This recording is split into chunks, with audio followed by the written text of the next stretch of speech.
I just want to talk a little bit about logarithmic scales and why we use them in electrical engineering. This is the schematic from Lab 5 with kind of a little bit of the messed up humps that I put onto it by playing with these capacitor values. And this is the frequency response of that circuit. And we can get that with this device here, which is a Bode plot tool. You find that over here on the menus, a Bode plotter, and you hook the input up to the function generator and the output up to the output of the circuit, and then when you run a simulation, it'll plot a frequency response for you. On the horizontal axis down here, we have frequency, and on the vertical, we have gain.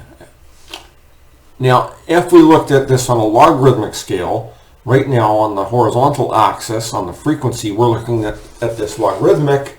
What that does is every one of these indicator marks is 10 times frequency. So over here, this is 10 hertz, this is 100 hertz, this is a kilohertz, 10 kilohertz, 100 kilohertz, and 1 megahertz. So what a logarithmic scale does is that down here in the low end, it stretches the low frequencies out so that from 1 hertz to 10 hertz takes the same amount of graph, same amount of space on the graph as up over here. Like this is 100 kilohertz to a megahertz. So this range is 900 kilohertz worth of frequency. And that's given the same amount of space on the graph as 9 hertz worth of frequency. And what this does is it enables you to see this detail here in the low frequency that you wouldn't otherwise see if it was a linear scale. If it was a linear scale, this would be 1 megahertz and this would be 1 hertz. Well, 10 hertz would be down here, basically in the next pixel right next to the vertical axis here. In fact, I can come over here and this is the magnitude here. So we're looking at the magnitude right now. So I can take the horizontal axis and I can put it on a linear scale. So I'll do that right now. There it is. There's a linear response. All that stuff down here in the low frequency is gone. You don't know what's happening. Not much use to you. It's basically, most of it's just a big flat line. This is why we use a logarithmic scale on the horizontal. Now I've shown you, and I usually do my graphs on the vertical axis as linear.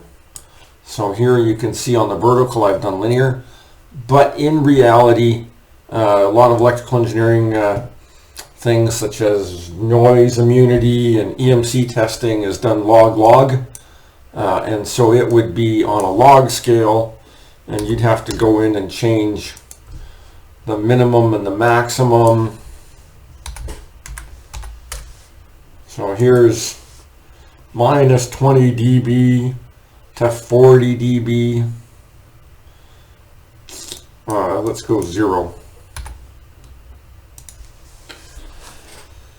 So this is 0 dB, which is no gain, basically gain of 1, 10, 20, 30, 40 dB. So there's a log-log scale. And on a log-log scale, these things basically keep going down to 0. If I go back to linear, then what happens down here on the linear vertical is this tends to flatten out and go to 0. So if I'm drawing you, high-pass, low-pass filters where they kind of curve like this, that's what they look like in a linear scale. But if I draw it in a log scale, then the cutoff should be kind of like this, and it just goes down forever. The reason for that is that in a log scale, there is no 0. So here we are, we'll go horizontal is log scale. So I'm going to start over here on the right-hand side. This is 1 megahertz.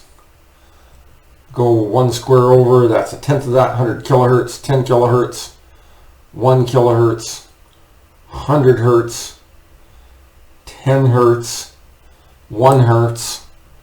So it never reaches 0. Like this is not 0 over here on this axis, it's 1 hertz.